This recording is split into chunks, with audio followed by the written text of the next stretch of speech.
going to offer a little bit of an extended overview today. Normally I do a small plate, about maybe 1 minute, just sharing insights with entrepreneurs about how they can increase their efforts, acquire more clients, prospect more effectively, just make smarter business development decisions. And I was having a conversation with a business owner recently who insisted that I actually provide this recording on my day off. So I'm doing that today, right? Taking a moment out of my not so busy schedule for once to actually provide some insight. Hopefully is well received. At the end of the day, you know, the hustle's a muscle, it doesn't sleep. So as soon as this ends, I'll be taking inventory. So please provide your feedback, information in terms of the type of content information you'd like to see moving forward. Look, I accept criticism like Skittles, man. I just love it. So any feedback you want to give, glad to hear it. So one of the most frequent challenges I encounter when working with entrepreneurs, whether they be established or brand spanking new, is typically a fear of sales, right? And it's easy to be dismissive of this fear because at the end of the day, we know that if you are afraid to share your value proposition with others, you're pretty much dead in the water. I mean, that's something you just have to overcome, right?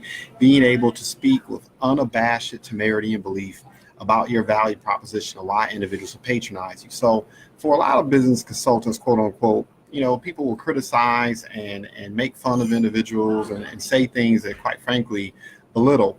But I, for one, understand that, look, that's a natural fear. When you're first starting out, it's natural to have some consternation about how do you go about sharing information with other individuals. You know, and if you're experiencing these mental hurdles, this training is for you, right?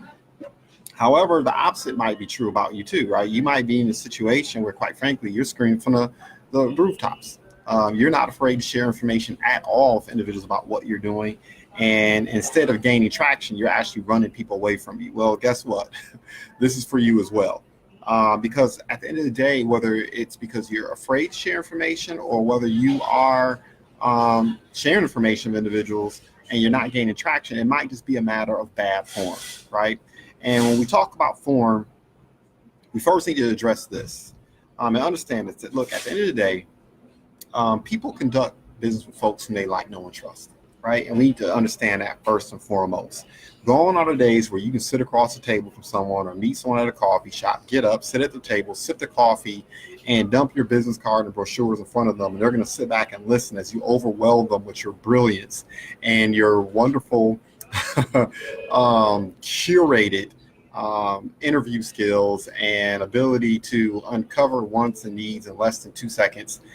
And they wearily hand over their account information, their wallet. Those days are gone. You're not going to be able to conduct business like that anymore. So save the Machiavellian sales pitches and esoteric overviews and PowerPoints. Look, people can get that online. Right? I just read an article recently that the majority of people are actually learning how to build businesses by watching YouTube videos. Kind of interesting, right? Scary at the same time, depending on your perspective, right?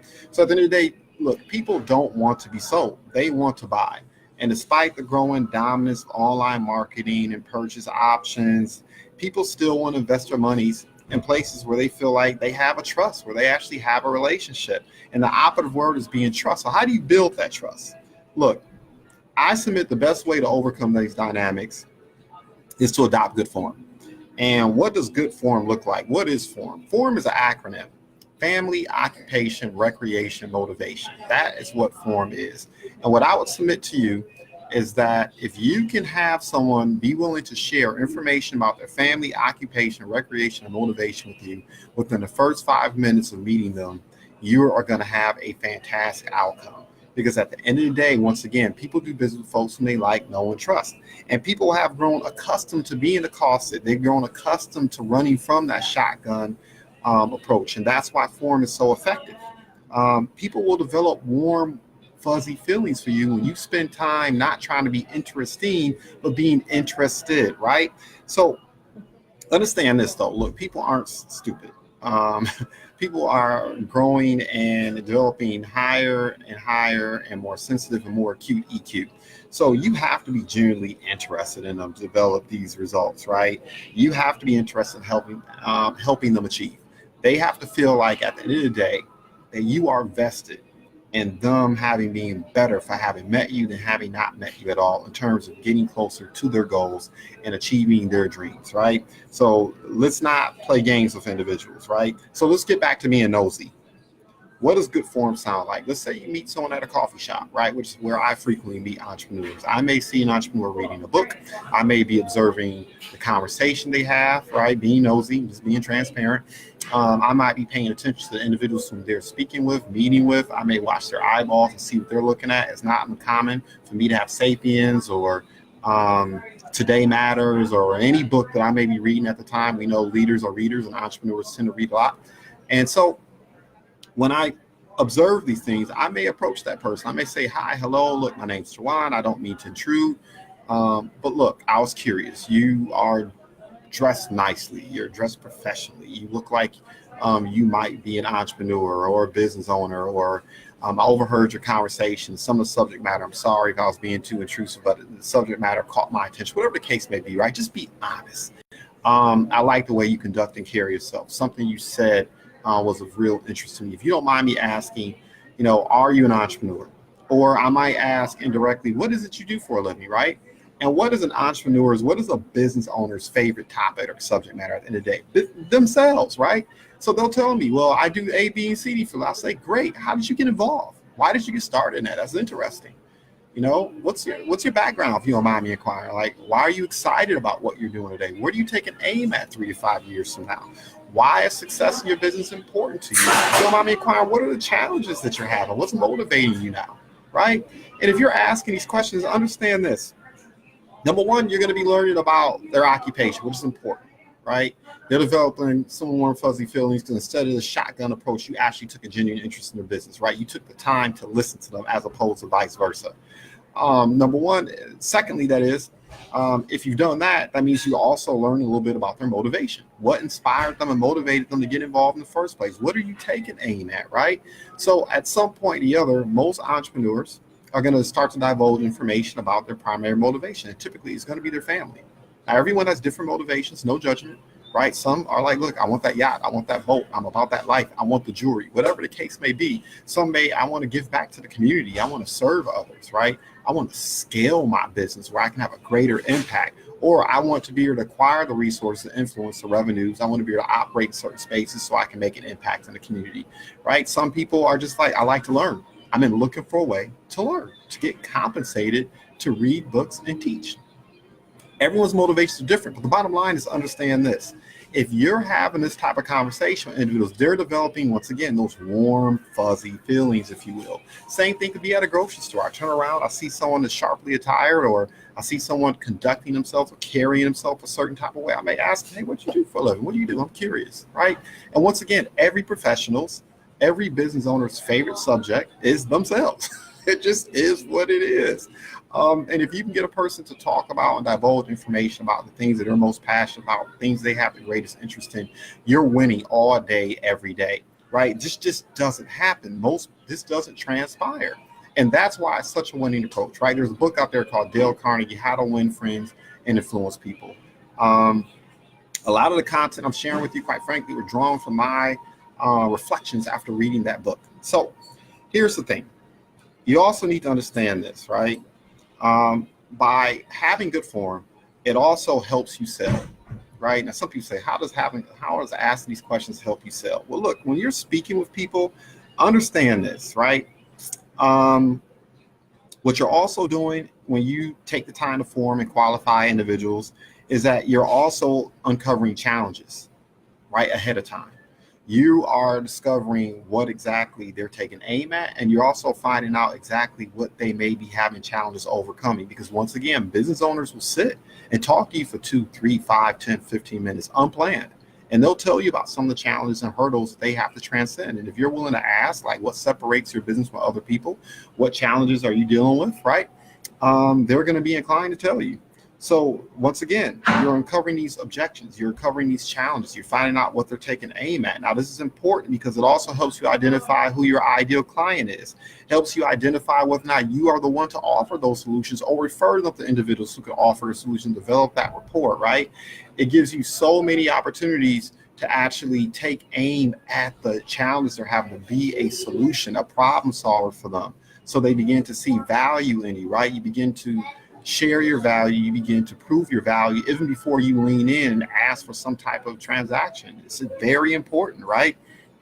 And once again, because you're doing this, they're developing those feelings. I trust you. I like you. I know that you're here to serve me, right? You're here to help me. And doing so allows you to uncover any potential objections they may have, any consternation, bad experiences that you may need to address when you have your sit down with them, when you have your conversation. Notice at nowhere during this process of forming individuals are you once again taking out your shotgun with your business cards and with your brochures and you're throwing up on them about what it is that you do. No, you sit and you actually take the time to listen to them. If you meet someone at a social event, now I know a lot of people like to go wide. They like to go to social events and spray their business cards all over the place. They like to make sure everyone knows their name and make sure everyone has heard their pitch. Quite frankly, I'm just the exact opposite. I'm going to look for the influencer in the room. I'm going to look for where the weight is in the room. I'm going to look to see where people are gravitating to. And I'll give you an example. I attended an event with Amazon approximately a year and a half ago, dropped in unannounced. And that's exactly what I did. And I saw people hobnobbing and talking and kicking it and doing all these different things. But what I chose to do instead is I looked for the person that had gravity. I looked for the person that was actually drawing people to them. And I approached that individual and I pretty much formed her. I said, look, if you don't mind me inquiring, it looks like you've had a lot of success on Amazon. Tell me, how did you get involved with the company? What inspires you about the work that you do? Why is it important to you? How do you help individuals? What are you most excited about when you help and engage individuals, right? What's your process in terms of bringing value to people? How can entrepreneurs, professionals like myself be of service in terms of helping you to help others, right? Because I believe in your mission and what you're out here trying to do. Anything you can do to help entrepreneurs gain more market share and growth, I want to learn about that. I'm about that life too, right?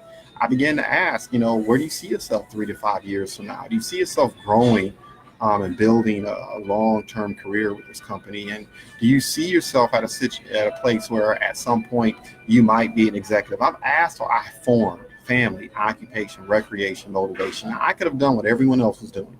I could have ran up in there, spit up for, the next 5, 10, 15, 20 minutes about why I'm so wonderful and why I'm so great and why you should do business with me in A, B, C, and D. But instead, I did the exact opposite. And you know what happened a couple business days later? When I sent that email, when I made that phone call, she removed my first, last name, phone number, business card, everything, including what I wore. And when I asked for that sit down with her to learn more about her value prop and share information about what it is that I did for a living, I'll tell you that sit down was one of the most productive appointments I've ever had. It was because of form, right? And I'm telling you, it's one of the most effective weapons, or should I say most effective approaches you can take, right? And it will just change your business, because once again, when people like, know, and trust you, they're more inclined to make a positive buying decision. And that's where you win right from the get-go. So those are some of the benefits from form, right? Just understand this as well, right? Just another nugget to kind of reflect on when you're consuming and reflecting on this content. When people are sitting across from you, when people are listening to you, they're asking themselves unconsciously a couple questions. They're asking themselves, one, am I enjoying this experience? Would I like to duplicate this experience again? And they're also asking themselves, would I be comfortable with this individual having a conversation with my circle of friends? Now, why is this important? For those of you who are paying close attention or watched any of my content before, it's all about referrals, right? The quickest way to a destination is a straight line, right? And if you're cold calling and you're having difficult finding clients and prospects, chances are it's your punishment for not being effective at acquiring referrals. So that's another reason why this approach is so important. It makes it easier, whether that person makes a buying decision with you, the final appointment, 2, 3 appointments from now. If they have that warm, fuzzy feeling that, look, I may not have been able to do business with you, but I like you, I know you, I trust you, I know you're here to be of benefit, even if they don't decide to perform to get involved in a transaction with you, or develop a client relationship with you, they may know others who will. So one other secret weapon that's really not a secret weapon that I would share is simply this, right?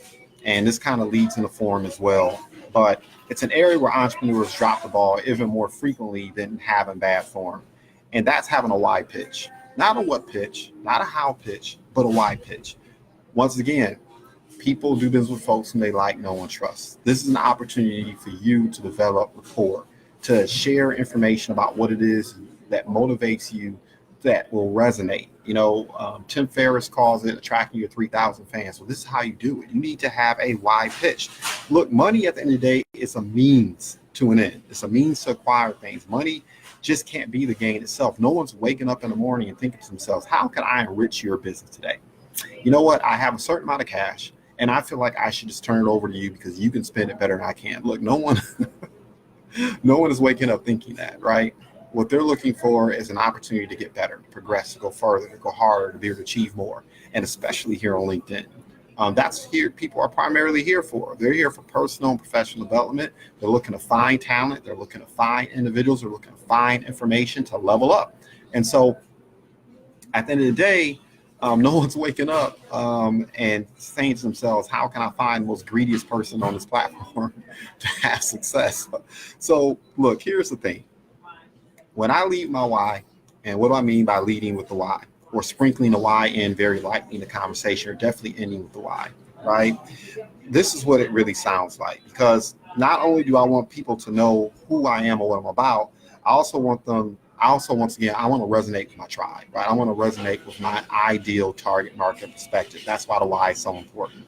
And so people are looking for, I want to basically work with people who are looking for what I'm doing. They appreciate what I'm doing. They may not even be aware that the solution exists, but I know they're searching for it ardently, right? That's part of the target market. And of course, you want to work with individuals who value what it is that you do and will gladly compensate you for it. So this is how you attract, or this is a method in which you can also attract your target market and work more frequently with individuals and improve the likelihood of your success. So here's an example. Look, I'm not even going to really read from my script because at the end of the day, I'm about this life, right? So anyone who's sat across the table from me or listened to any of my content, you're pretty much going to hear me say the same thing throughout my conversation. And I may not say it exactly like this. I may not use the exact diction I'm getting ready to employ now, but at the end of the day, this is it. And I share with individuals unabashedly that, look, I believe entrepreneurship is empowerment. And while everyone can't be an entrepreneur, we don't need everyone to be an entrepreneur. We need more of them, And of course, all of us can benefit from entrepreneurial mindset, a more entrepreneurial mindset. We all can benefit from that, right? At the end of the day, if you're sick and tired of last hired and first fired, become an entrepreneur. You become the employer. If you're in a situation where you're not satisfied with how things are going in your community, there are two ways to vote. The first way to vote is at the ballot, right? And look, the ballot's very important, very, very, very important. But you know what? You can also pay for the politicians you feel you deserve by taking out your checkbook and cutting that check, right? I believe that. And that's why I believe entrepreneurship is so absolutely important, because it empowers individuals. It empowers you to have agency over what transpires at your kitchen table. It empowers you to have agency over what transpires in your neighborhood, in your community. It puts you in position to be a person of influence. Look, as entrepreneurs, we see things first. We are the innovators. We are the drivers of this economy. We are the ones that add vibrancy to communities. The majority of individuals who are employed are not employed by large corporations. They're employed by small business owners. And so to the extent that we can help small business owners achieve success, the extent to which we can help small business owners scale and grow, to the extent to which we can help small businesses grow into big enterprises, those who are about that life or learn more about business succession planning, what we're really doing is creating a more healthier ecosystem for entrepreneurs and small business community, but also a healthier nation. I just believe that ardently, that it's not the solution, but it's one of the best solutions out there, right? And so that's my why. These are the things that matter most to me when I'm sitting across the table from someone, and I'm communicating that in different ways, right? I'm not necessarily sharing all of it at one time, but sprinkled throughout my conversation, I'm letting individuals know this is what I'm here for. So have a good why pitch. People need to know why you're doing the things you're doing. What are you passionate about? That's how you attract. That's how you resonate. That's how you get individuals to buy in, not to what you are and how you're doing things, but who you are and why you're doing things. And that is how you create that stickiness. That's how you create that relationship. That's how you create that resonance and that emotional that emotional connection, if you will. So once again, while everyone's not ready for it, we just need more entrepreneur activity, and we need more individuals with the mindset to scale and grow in this new tent economy, as opposed to this brick economy that we were accustomed to years ago. So, what is your why? Be able to share it, right? So, hopefully, this small plate, well, it was supposed to be a small plate, it turned into a little bit of a bigger plate, resonated with you. Look, if you want more, like and comment, give me some feedback. Look, I'm not afraid of criticism. I eat them like Skittles. So please, by all means, share any criticism or feedback that you have. I want to know what it is that you're most interested in. Look, join the email group that is going to be included here in the commentary. If you want some of my best stuff, also go a step further. If you want an initial consultation, you want to dig a little bit deeper into this content, click on the links that are provided in the comments below. Everyone have a fantastic day. I wish you the best success. Celebrate success in advance. Goodbye for now.